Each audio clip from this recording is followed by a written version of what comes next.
Voici le jour du Seigneur, jour de joie. Alléluia. La vie a vaincu la mort, la croix a vaincu l'enfer. Alléluia. Alléluia. Alléluia.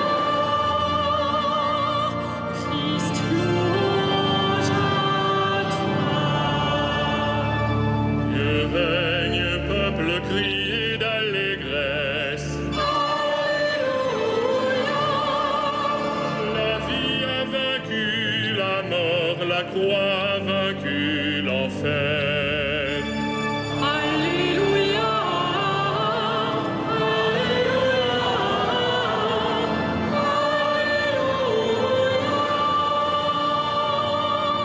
Christ louange à toi.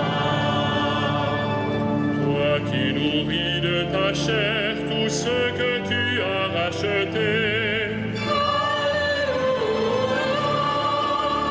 qui enrichis nos lèvres de ton sang vermeil. Alléluia. Alléluia.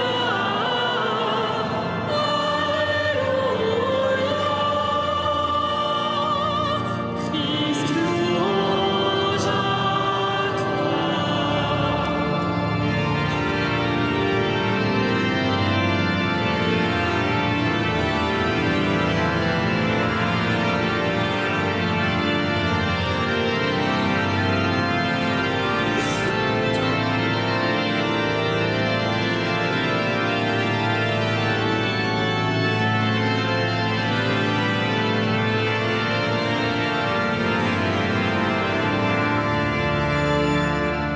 Accorde-nous, ô Seigneur, les joies d'une Pâque éternelle, qui enrichit nos lèvres de ton sang vermeil. Alléluia. Alléluia.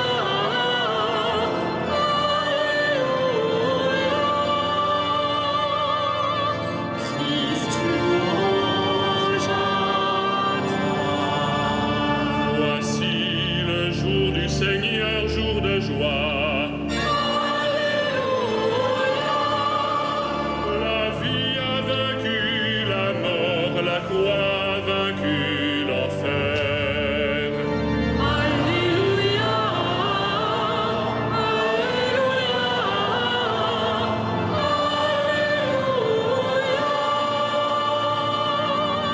Christ louange à toi. Dieu règne, peuple, criez d'allégresse. La vie a vaincu la mort, la croix a vaincu l'enfer. Alléluia. Alléluia.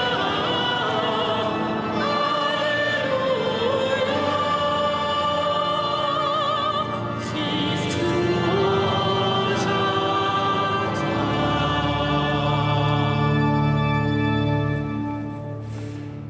Au nom du Père et du Fils et du Saint-Esprit, la paix soit avec vous. Et avec votre esprit. Frères et sœurs, voici le jour du Seigneur, jour de fête et de joie comme nous venons de le chanter, jour de la résurrection, jour de la victoire du Christ sur la mort. En ce jour, les chrétiens à travers le monde sont rassemblés par l'Esprit Saint pour chanter à Dieu leur action de grâce, pour lui présenter leurs supplications, leurs intentions de prière, pour porter devant lui l'hommage et la souffrance du monde. À vous tous qui êtes ce soir rassemblés dans la cathédrale, à ceux qui s'unissent à notre prière par KTO, Télévision et Radio Notre-Dame, je souhaite cordialement la bienvenue dans cette fête de l'Église. Et nous nous préparons à célébrer l'Eucharistie en reconnaissant que nous sommes pécheurs.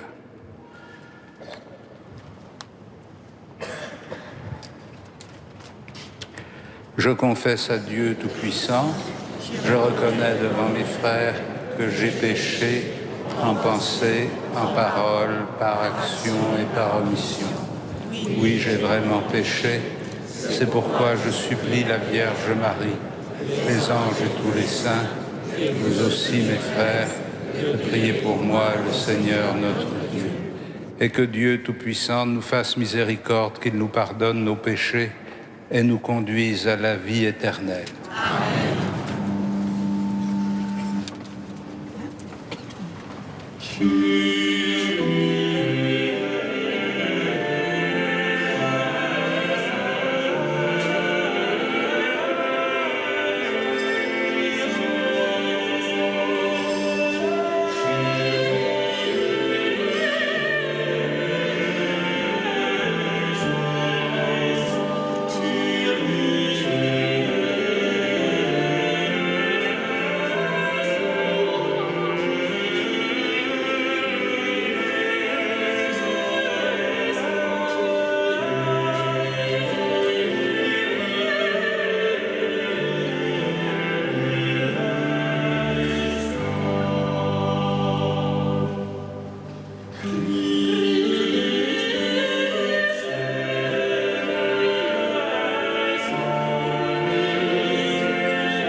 Gloria in excelsis Deo.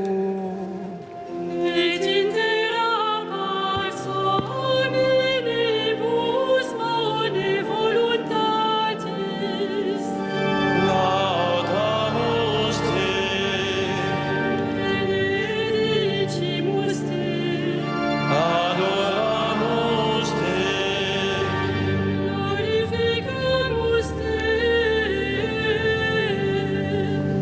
Gratias atimus tibi, propter maniam gloriam tuam. Domine Deus Rex Celestis, Deus Pater omnipotens. Domine Filii unigenite, Iesu Christe.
Altissimus Iesu Christe. Cum Sancto Spiritu in gloria Dei Patris.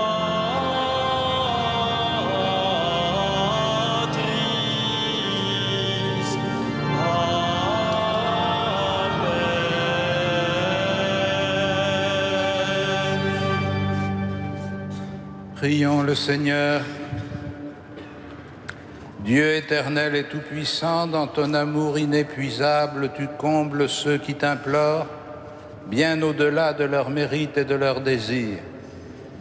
Répands sur nous ta miséricorde, en délivrant notre conscience de ce qui l'inquiète et en donnant plus que nous n'osons demander, par Jésus-Christ, ton Fils, notre Seigneur et notre Dieu, qui vit et règne avec toi et le Saint-Esprit maintenant et pour les siècles des siècles.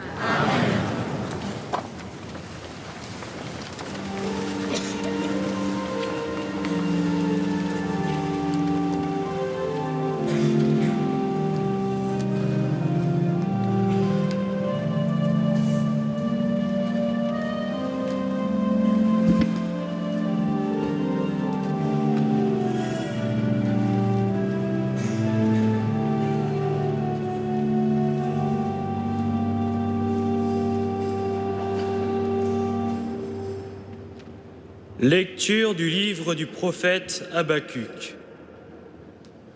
Combien de temps, Seigneur, vais-je appeler sans que tu entendes? Crier vers toi, violence, sans que tu sauves. Pourquoi me fais-tu voir le mal et regarder la misère? Devant moi, pillage et violence, dispute et discorde se déchaînent. Alors le Seigneur me répondit, « Tu vas mettre par écrit une vision, clairement, sur des tablettes pour qu'on puisse la lire couramment. Car c'est encore une vision pour le temps fixé. Elle tendra vers son accomplissement et ne décevra pas. Si elle paraît tarder, attends-la.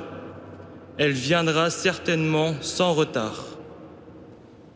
Celui qui est insolent n'a pas l'âme droite, mais le juste vivra par sa fidélité. » Parole du Seigneur.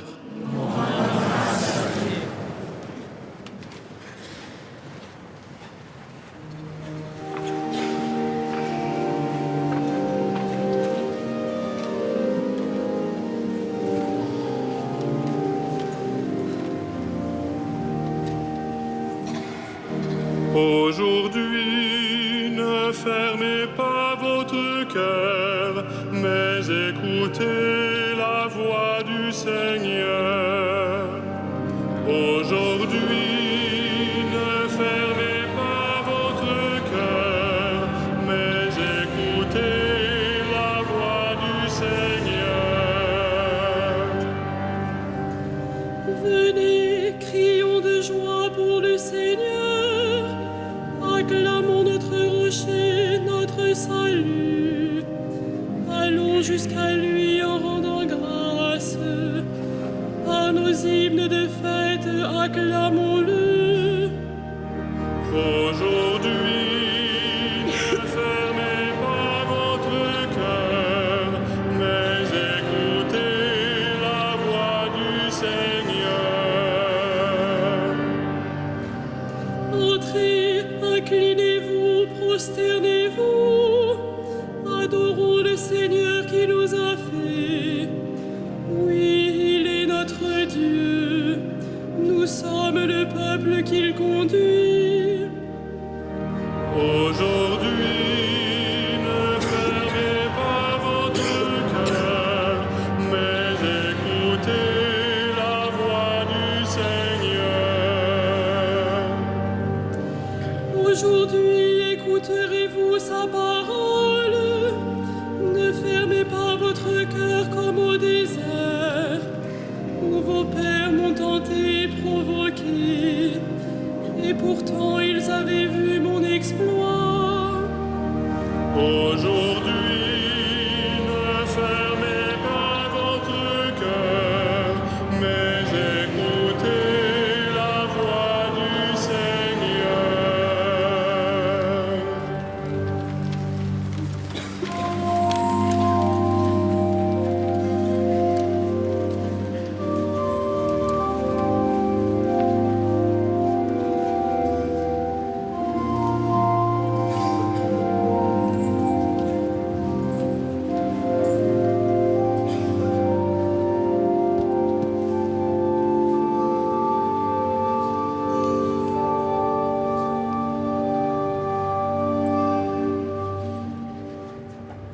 Lecture de la deuxième lettre de saint Paul apôtre à Timothée. Bien-aimé, je te le rappelle, ravive le don gratuit de Dieu, ce don qui est en toi depuis que je t'ai imposé les mains. Car ce n'est pas un esprit de peur que Dieu nous a donné, mais un esprit de force, d'amour et de pondération. N'aie donc pas honte de rendre témoignage à notre Seigneur et n'aie pas honte de moi qui suis son prisonnier.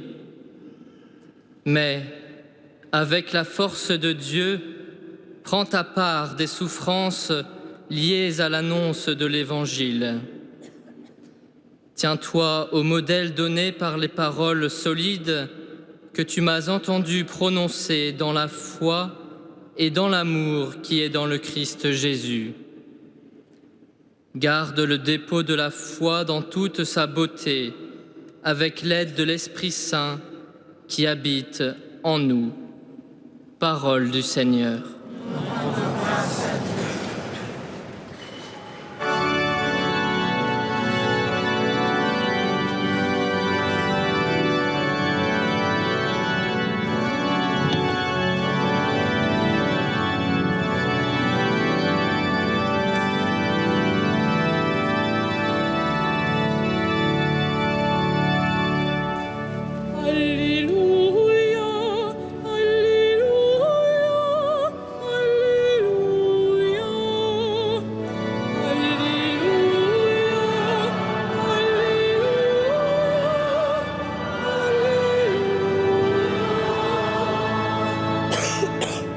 La parole du Seigneur demeure pour toujours. C'est la bonne nouvelle qui vous a été annoncée.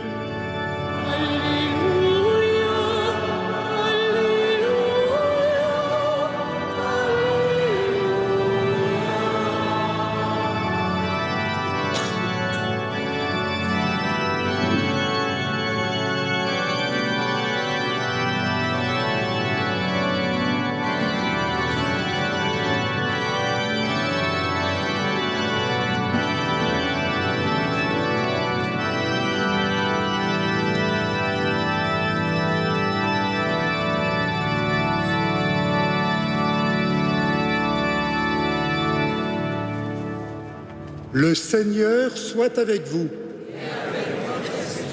Évangile de Jésus-Christ selon saint Luc. Gloire à toi, Seigneur.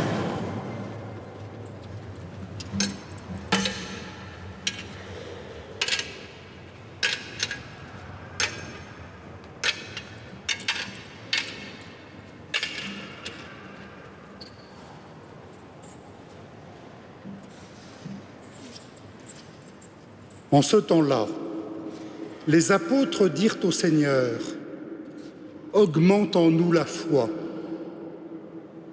Le Seigneur répondit, « Si vous aviez de la foi, gros comme une graine de moutarde, vous auriez dit à l'arbre que voici, « Déracine-toi et va te planter dans la mer, » et il vous aurait obéi.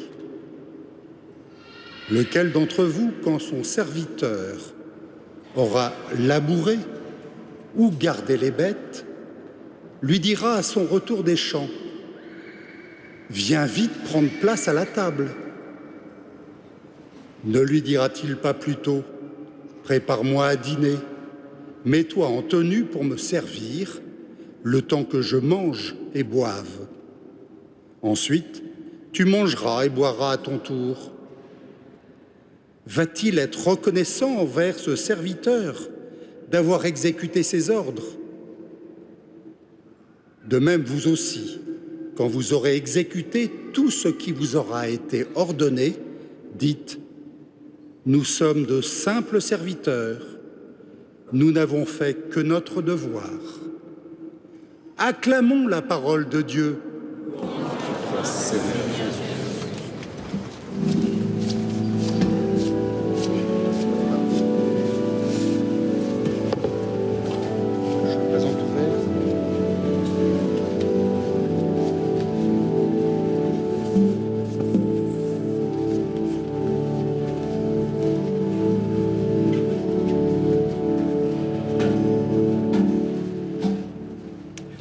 Frères et sœurs, l'Évangile de Saint Luc poursuit avec nous l'itinéraire par lequel Jésus s'achemine vers Jérusalem et au long duquel il prépare ses disciples aux événements qui vont suivre. Au cours des 2 dimanches écoulés, vous vous en souvenez sans doute, il les avait préparés à choisir quel maître il voulait servir, si c'était Dieu ou l'argent. Il les avait confrontés à la question radicale de savoir qui était vraiment fils d'Abraham. Est-ce que c'était le pauvre Lazare qui mendiait à la porte du riche, ou le riche qui ne répondait pas à sa pauvreté? Dans l'une et l'autre de ces paraboles, Saint Luc met en œuvre une dimension fondamentale de son évangile qui revient très souvent, selon laquelle la pauvreté effective, et pas seulement la pauvreté de cœur, la pauvreté effective est une condition pour devenir disciple de Jésus. On ne peut pas servir 2 maîtres, Dieu et l'argent. Mais à mesure que nous avons médité ces 2 dimanches passés sur ce choix crucial entre la primauté absolue de Dieu ou la domination de l'argent, entre l'enfermement sur ses richesses ou l'ouverture à la pauvreté de nos frères, nous avons pu éprouver comment ce choix n'est pas seulement un choix économique, c'est un choix qui touche à la racine même de la vie, et c'est un choix qui demande une motivation tout à fait exceptionnelle. Il n'est pas naturel de préférer Dieu à l'argent. Il n'est pas naturel de surmonter son attachement aux biens de ce monde pour venir en aide à nos frères. Et si c'est à cela que Dieu nous appelle et qu'il nous demande de suivre Jésus, alors quelle foi ne faut-il pas pour franchir ce pas? Quelle foi n'est-elle pas nécessaire pour nous permettre de nous arracher aux sécurités de ce monde, pour nous en remettre totalement à la confiance en Dieu? Ainsi, nous comprenons comment les disciples, après avoir entrevu l'abîme de cette décision radicale, demandent à Jésus d'augmenter en eux la foi. Car s'ils n'ont pas une foi suffisante, jamais ils ne pourront franchir ce seuil, jamais ils ne pourront accompagner le Christ. Ne nous y trompons pas, la question n'est pas d'augmenter nos connaissances sur Dieu. La question est d'augmenter la force de notre attachement au Seigneur. La foi, c'est la confiance absolue en Dieu qui rend capable de l'impossible. L'impossible étant de nous détacher réellement de ce qui nous empêche de suivre le Christ, qui est aussi difficile que d'arracher un arbre à la terre pour le planter dans la mer. Si vous aviez la foi comme un grain de moutarde, vous diriez à l'arbre que voici, déracine-toi et va te planter dans la mer, et il vous aurait obéi. Ça n'est pas une question de quantité, c'est une question d'intensité. Même si nous avons une foi qui nous paraît fragile, même si nous avons une foi qui nous paraît insuffisante, même si nous avons une foi faible, le Seigneur peut s'appuyer sur cette foi pour faire des choses auxquelles nous ne pourrions même pas penser comme des projets possibles. C'est cette foi indéracinable qui a permis à des foules d'hommes et de femmes au long de l'histoire de l'Église de se lancer dans des entreprises qui paraissaient irréalisables, inimaginables.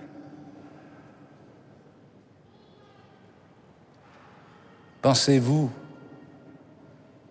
que les hommes qui ont projeté de construire des cathédrales comme celle dans laquelle nous sommes pouvaient s'appuyer simplement sur leur intelligence et leurs calculs? Quelle motivation, quelle détermination, quelle force il leur fallait, non seulement pour rassembler les moyens, mais pour surmonter les impossibilités techniques même que l'on connaît aujourd'hui.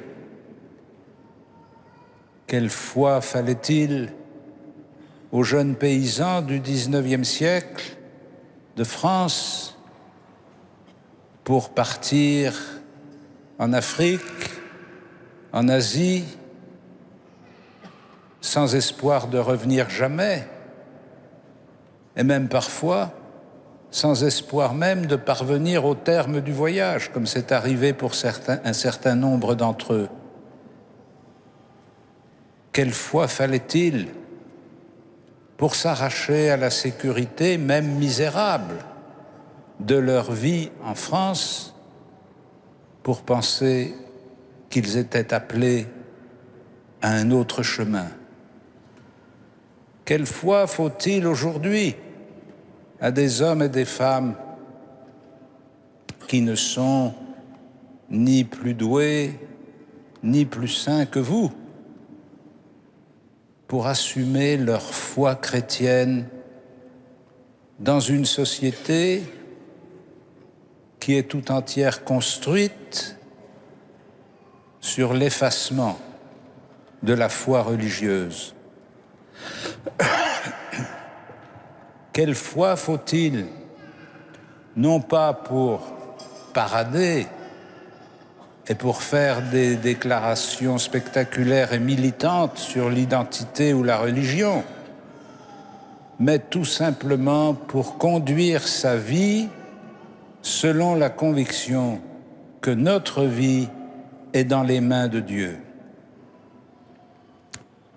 À l'heure où notre pays est frappé de différentes manières par des périls variés, que ce soit des périls terroristes ou que ce soit des périls économiques,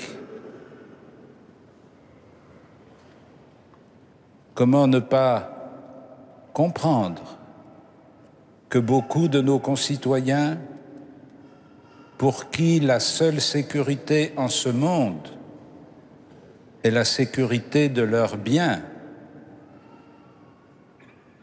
ne soient saisis par la peur, que la peur ne se transforme en terreur et que la terreur n'aboutisse à une anxiété maladive. Oui, aujourd'hui, nous sommes invités à rendre témoignage à la puissance de Dieu à l'œuvre à travers l'histoire des hommes. Nous sommes invités non pas à défendre des valeurs qui seraient supérieures aux valeurs des autres. Nous sommes invités à montrer que l'esprit que nous avons reçu, que l'esprit de Dieu qui vit en nous, est vraiment un esprit de force, d'amour et de pondération. Que cet Esprit Saint qui nous habite, tout faible que nous soyons, tout peureux que nous puissions être, tout menacés que nous sommes, cet Esprit qui nous habite nous rend capables d'assumer les épreuves de l'existence sans défaillir et sans sombrer dans le catastrophisme et dans la peur maladive. De quoi aurions-nous donc peur? Saint Paul nous dit dans l'Épître aux Romains, « Si Dieu est avec nous, qui sera contre nous ?» Si je crois que Dieu est avec moi, comment pouvoir imaginer qu'en ce monde, il y a des forces supérieures à celles de Dieu? Ainsi, notre capacité à affronter les épreuves de la vie, à supporter les difficultés inhérentes à toute période de l'histoire et à chacune de nos existences, devient un signe de la foi que nous avons en Dieu et que la vie que nous menons, les initiatives que nous prenons, les œuvres que nous essayons de construire et de mener à bien ne sont pas nos affaires, mais sont vraiment l'œuvre de Dieu qui s'accomplit à travers le temps et par rapport auquel nous sommes de simples serviteurs qui peuvent d'ailleurs être remplacés par d'autres. Ainsi, frères et sœurs, alors que beaucoup de nos contemporains vivent dans l'excitation de l'anxiété et dans la peur, justifiée ou fantasmée, nous sommes invités à donner au monde le témoignage de l'espérance que nous avons reçue. Si Dieu est avec nous, qui sera contre nous?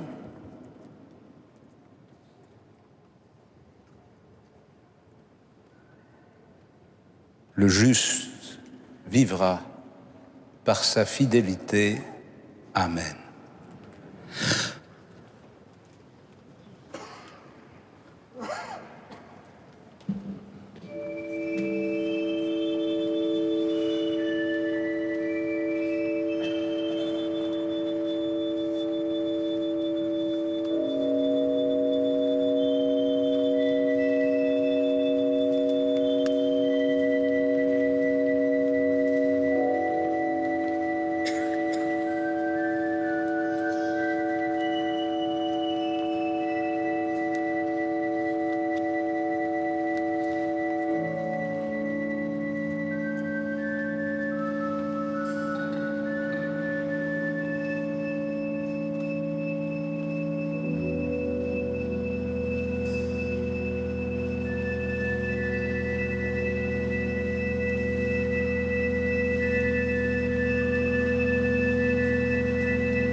Credo in unum Deum,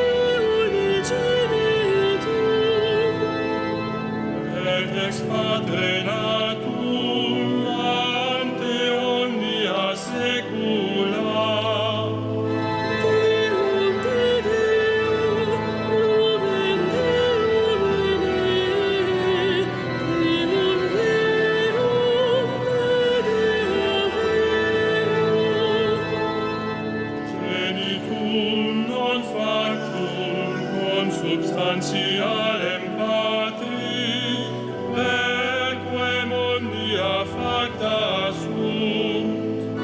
Qui propter nos homines, et propter nostram salutem, descendit et celis. Et incarnatus est de Spiritus Sancto, ex Maria Virgine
Prions ensemble au moment d'offrir le sacrifice de toute l'Église.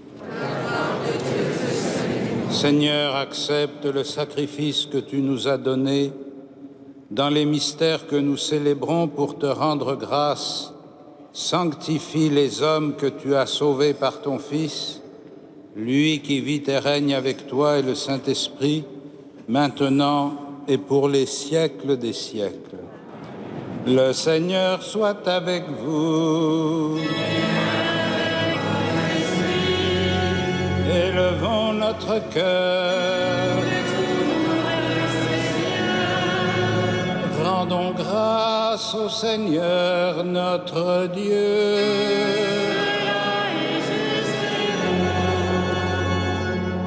Vraiment, il est juste et bon de te rendre gloire, de t'offrir notre action de grâce toujours et en tout lieu. À toi, Père très saint, Dieu éternel et tout-puissant, par le Christ notre Seigneur.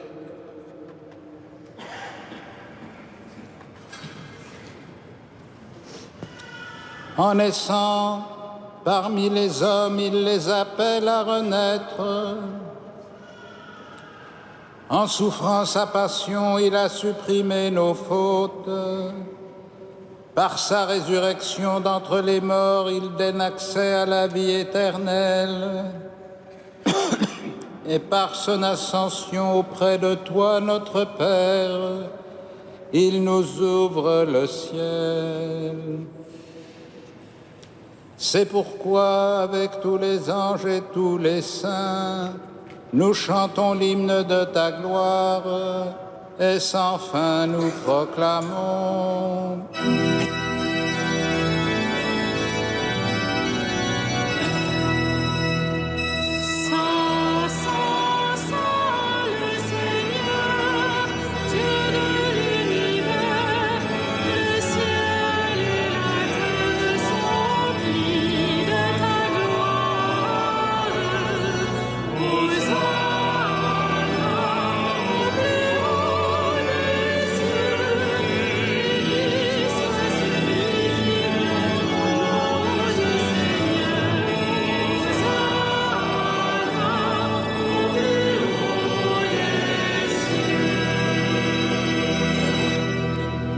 Tu es vraiment saint, Dieu de l'univers, et toute la création proclame ta louange, car c'est toi qui donnes la vie, c'est toi qui sanctifies toutes choses par ton Fils Jésus-Christ, notre Seigneur, avec la puissance de l'Esprit Saint. Et tu ne cesses de rassembler ton peuple afin qu'il te présente partout dans le monde une offrande pure. C'est pourquoi nous voici rassemblés devant toi et dans la communion de toute l'Église. En ce premier jour de la semaine, nous célébrons le jour où le Christ est ressuscité d'entre les morts. Par lui que tu as élevé à ta droite, Dieu Tout-Puissant, nous te supplions de consacrer toi-même les offrandes que nous apportons. Sanctifie-les par ton Esprit pour qu'elles deviennent le corps et le sang de ton Fils, Jésus-Christ, notre Seigneur, qui nous a dit de célébrer ce mystère. La nuit même où il fut livré, il prit le pain, en te rendant grâce, il le bénit, il le rompit et le donna à ses disciples en disant « Prenez et mangez-en tous, ceci est mon corps livré pour vous. »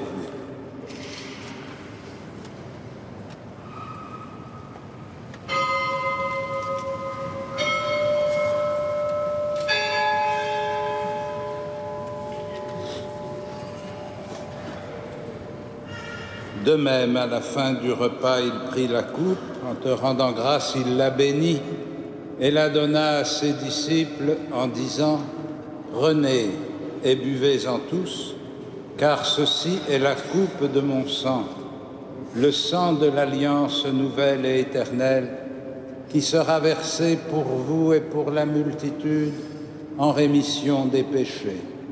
Vous ferez cela en mémoire de moi. »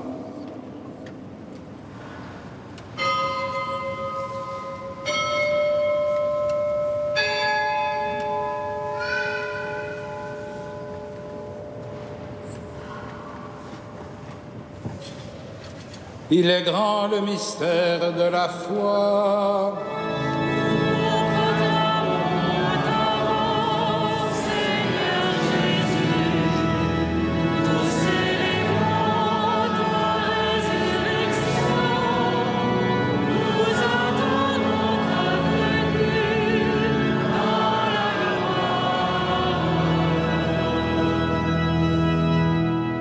En faisant mémoire de ton Fils, de sa passion qui nous sauve, de sa glorieuse résurrection et de son ascension dans le ciel, alors que nous attendons son dernier avènement, nous présentons cette offrande vivante et sainte pour te rendre grâce.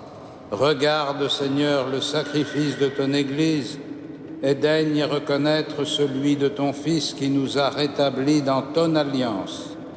Quand nous serons nourris de son corps et de son sang et remplis de l'Esprit Saint, accorde-nous d'être un seul corps et un seul esprit dans le Christ, et que l'Esprit Saint fasse de nous une éternelle offrande à ta gloire, pour que nous obtenions un jour les biens du monde à venir auprès de la Vierge Marie, la bienheureuse Mère de Dieu, de Saint Joseph son époux, avec les apôtres, les martyrs, Saint Denis et tous les saints qui ne cessent d'intercéder pour nous.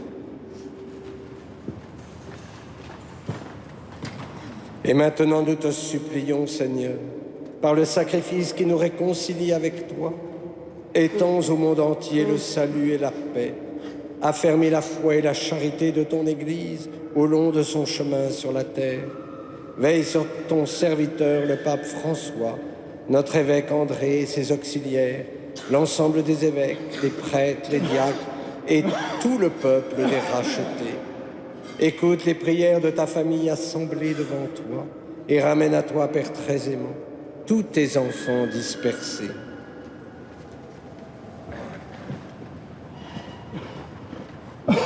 Pour nos frères défunts, pour les hommes qui ont quitté ce monde et dont tu connais la droiture, nous te prions. Reçois-les dans ton royaume, où nous espérons être comblés de ta gloire tous ensemble et pour l'éternité, par le Christ notre Seigneur, par qui tu donnes au monde toute grâce et tout bien. Par lui, avec lui et en lui.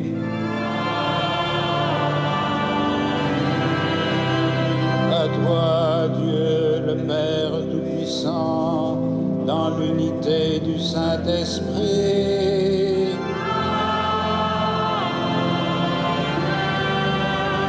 Tout honneur et toute gloire pour les siècles des siècles.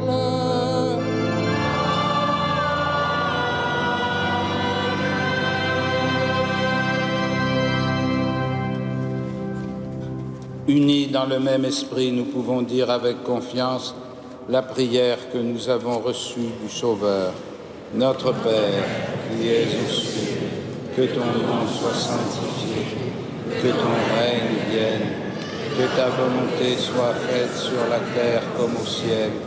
Donne-nous aujourd'hui notre pain de ce jour. Pardonne-nous nos offenses, comme nous pardonnons aussi à ceux qui nous ont offensés, et ne nous soumets pas à la tentation, mais délivre-nous du mal. Délivre-nous de tout mal, Seigneur, et donne la paix à notre temps. Par ta miséricorde, rends-nous libres du péché, rends-nous forts devant les épreuves en cette vie où nous espérons le bonheur que tu promets et l'avènement de Jésus-Christ, notre Sauveur.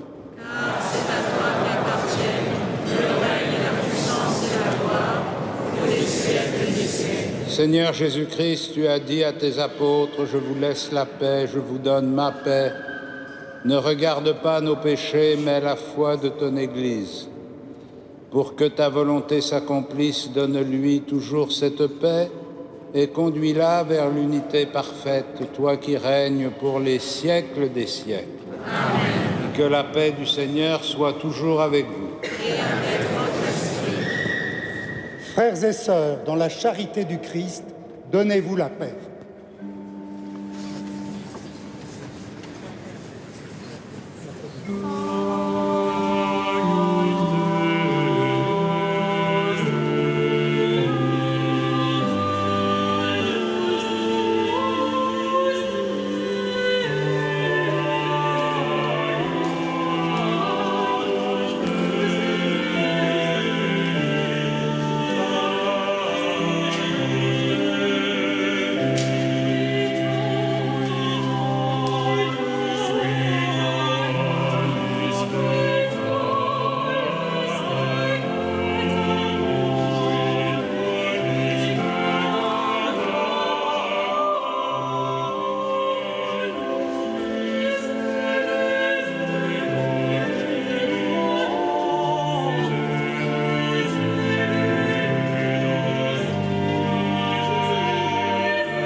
Heureux les invités au festin des noces de l'agneau. Voici l'agneau de Dieu qui enlève le péché du monde. Seigneur, je ne suis pas digne de te recevoir, mais dis seulement une parole et je serai guéri.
Je vous invite à emporter avec vous la feuille de liturgie. À la 4e page, vous avez les différentes informations.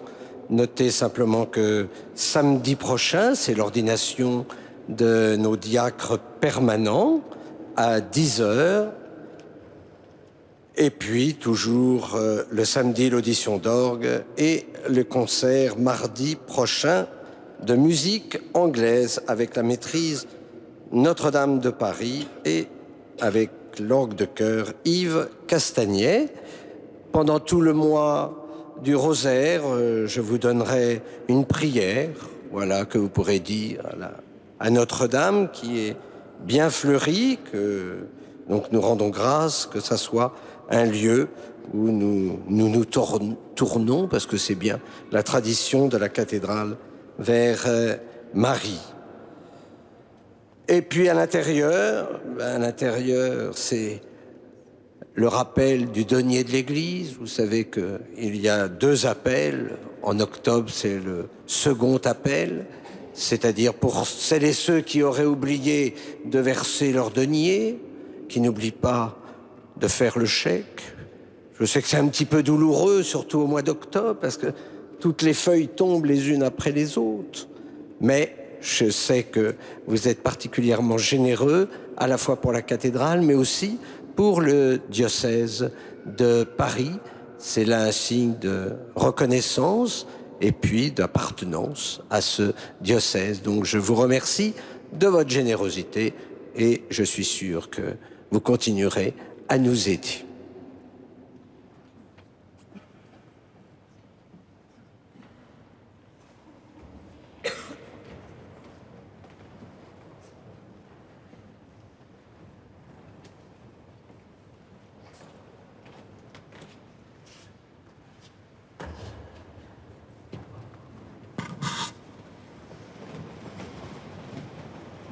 Seigneur notre Dieu, accorde-nous de trouver dans cette communion notre force et notre joie, afin que nous puissions devenir ce que nous avons reçu, le corps du Christ, lui qui vit et règne avec toi et le Saint-Esprit, maintenant et pour les siècles des siècles.